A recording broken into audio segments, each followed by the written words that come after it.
All right, section 4.5, prove triangles congruent by ASA and AAS. So we're learning two new ways to prove triangles congruent. The first one is angle, side, angle, ASA, congruence postulate. And so notice we have the S in the middle of the two A's. So if we have an angle, say those angles are congruent, and these angles down here are congruent. And that side, those two sides would be congruent. So the side has to be included in between the two angles. So it's an included side. We've talked about included angles. This is an included side. So side must be between the two angles.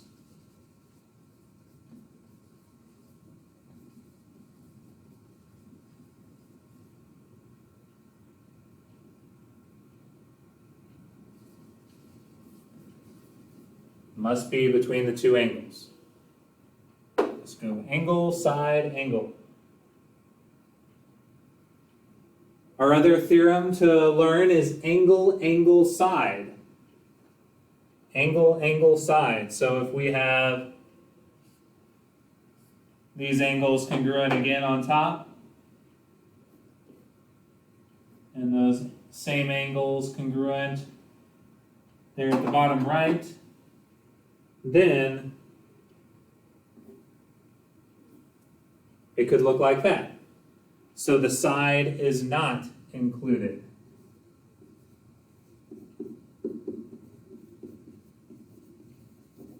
Not included for angle, angle, side. So side not in between angles.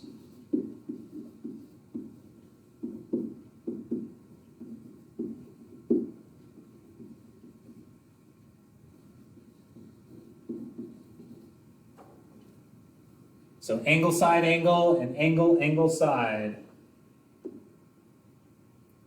So is it possible to prove the triangles are congruent? Yes or no? If so, which postulate or theorem would you use? So number one, is it possible to prove these two triangles congruent? We see two angles and one pair of sides that are congruent. If we follow them along, going at the top, angle, angle, side, and angle, angle, side, yes, we can prove those by angle, angle, side. Then looking at the second example, we see two sets of sides which are congruent, and we have two vertical angles here. And if we go around the side, we would have angle, side, side. Oh, can't spell that. Doesn't work. None. The angle is not included. The angle must be included. If you're talking about angle, angle, side, a side doesn't have to be included between two congruent angles, but your angles must be included between your two sides.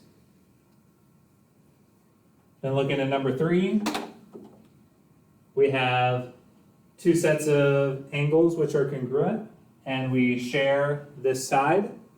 So this is angle, side, angle. So yes, should write that in too. Angle, side, angle. We go from one angle and the side, and the second angle, one angle, the side, and the second angle. All right, then on to proofs. Everybody's favorite, I know. So let me write down our given information. We're told that MN is parallel to RS.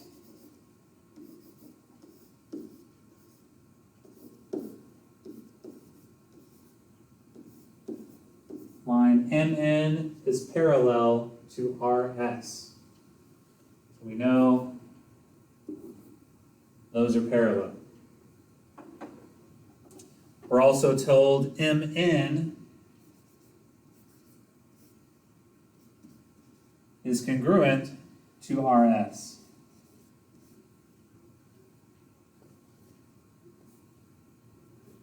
So segment MN is congruent with segment RS. And we want to prove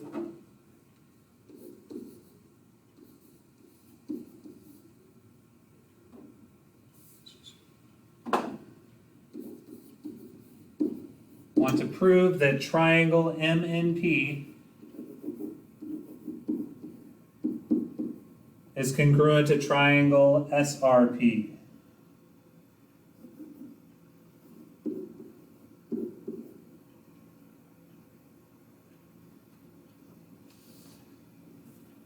All right, so let's get our given information written down.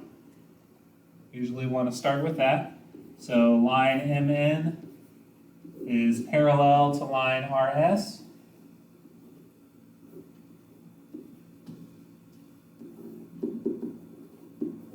We're given that.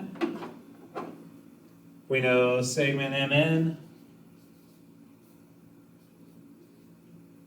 is congruent to RS.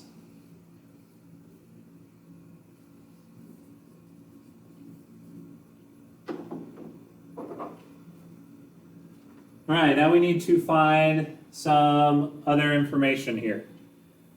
Well, we were told that two lines are parallel, so that should tell us we can probably use alternate interior angles here, or find some alternate interior angles. There are actually a couple ways we can do this proof, but we're going to go with, since they gave us that parallel information, that's going to help us out most.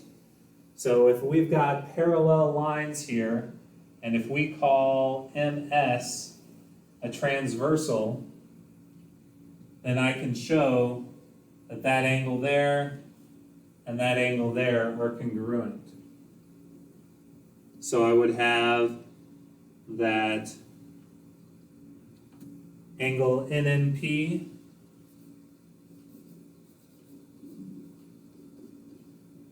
is congruent with angle RSP.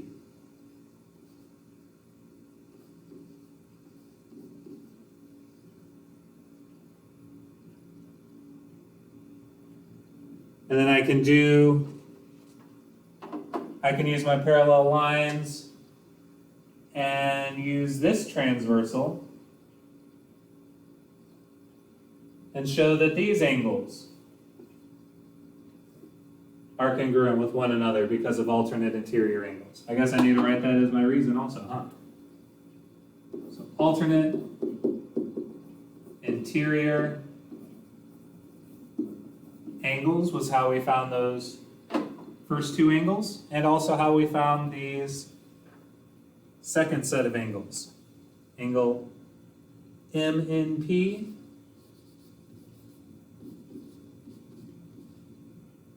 congruent with angle SRP.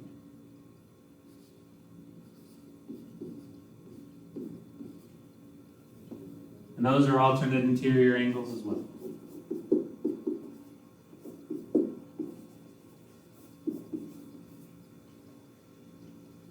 All right, and then lastly, we need to prove our congruent statement of triangle MNP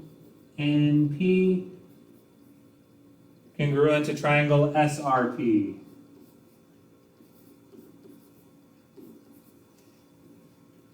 And if we look at our image, our side is in between our two congruent angles.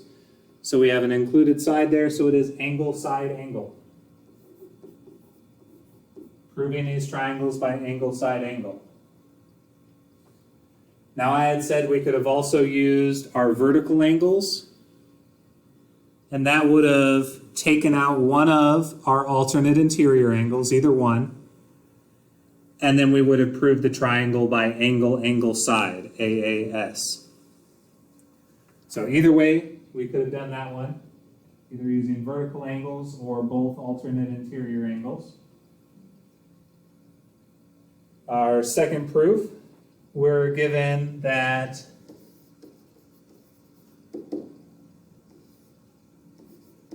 CA bisects angle XCY. CA bisects XCY. And then we also know XC is congruent to YC.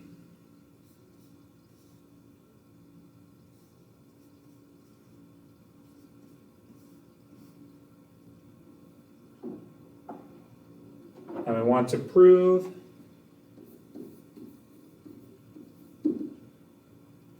that triangle ACX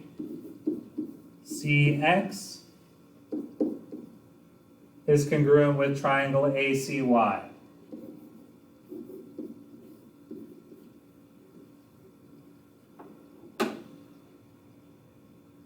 Okay, so we want to mark our image. CA bisects angle XCY. CA is right down the middle, and it bisects the angle XCY. So XCY is this large angle. If it is bisected, that means that angle is split into two equal parts. So the two smaller angles are congruent. CA bisects XCY. Then we also know XC is congruent to YC. XC and YC are congruent.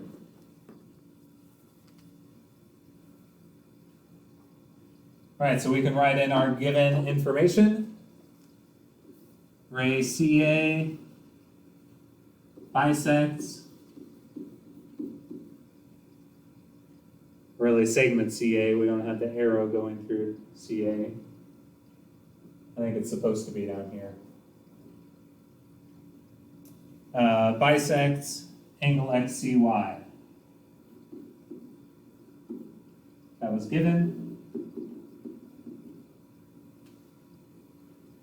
And we also had XC congruent with YC. Reason given.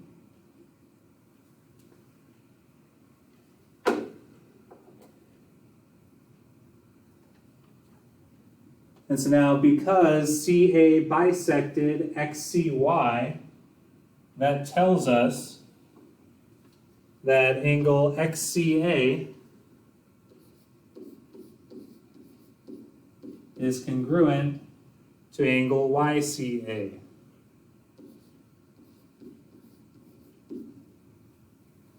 And a bisector acts a lot like a midpoint does. So our reason is definition of bisector.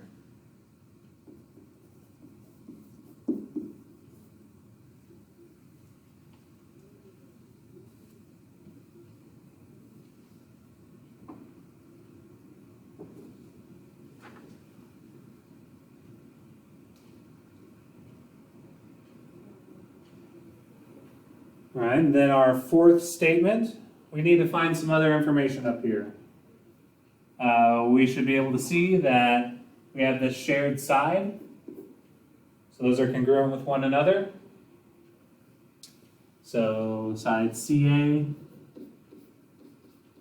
congruent to side CA because of the reflexive property.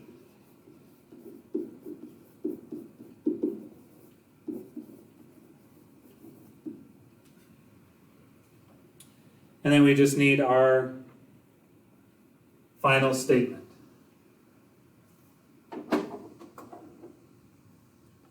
That triangle ACX is congruent to triangle ACY Let's look at what we have. We have two sets of sides that are congruent and one set of angles that are congruent, and the angles are inside, in between the two sides.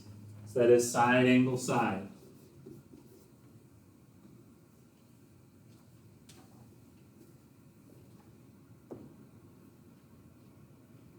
Okay, and then this final proof, we are told that AC is congruent to AB.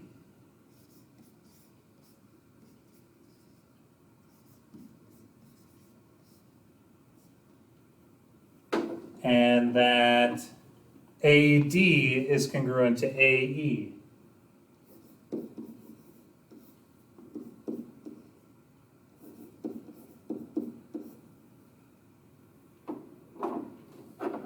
And then we need to prove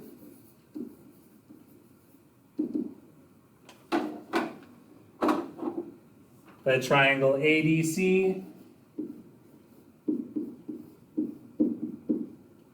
is congruent with triangle AEB.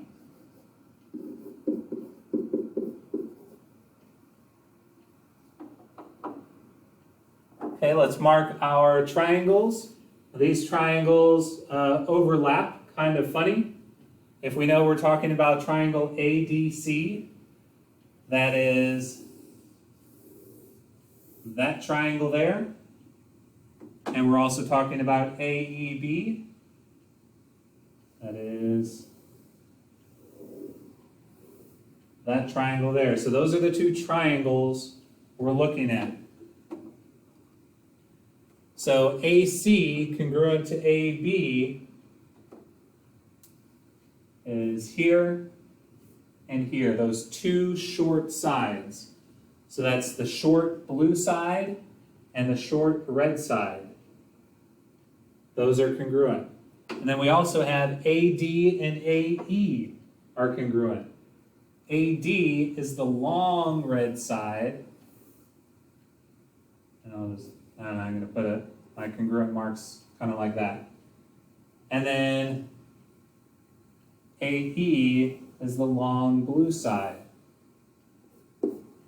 As I can still mark the blue, but know that, and mark the red, but we're talking about that long side. Okay, so we can write in our given information. We knew that AC is congruent to AB.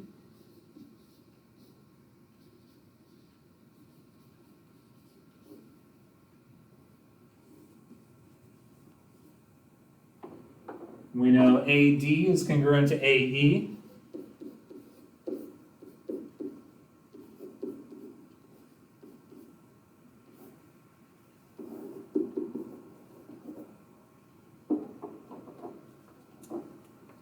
And then we need to find some more information. It can be kind of confusing with them overlapping like this. Like, all right, so where do I even start looking for other angles or sides that are congruent? Well, are there any sides that are shared? Any sides that are shared? Well, the short side, the short side is shared with part of the long side of the other triangle, but that doesn't really help us. But how about angles? Well, we've got some vertical angles here. We can see that these two angles are congruent, but if we pull those triangles apart, we can see that those aren't even angles in the triangles we're looking at. So those vertical angles don't help us. But we do have angle A up here. Angle A is an angle in both triangles. It's an angle in both triangles. So we have a shared angle. So angle A is congruent to angle A.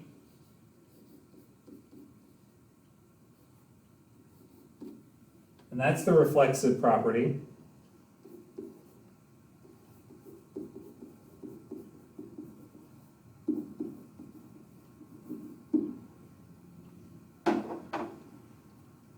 And now, you're going to have to really look close, but we've got enough to prove these triangles congruent. So if we look at our blue triangle, try and look at the blue triangle. We have a short side marked in with a red tick mark on the left, then our angle at A, and then our long side marked with the green tick mark.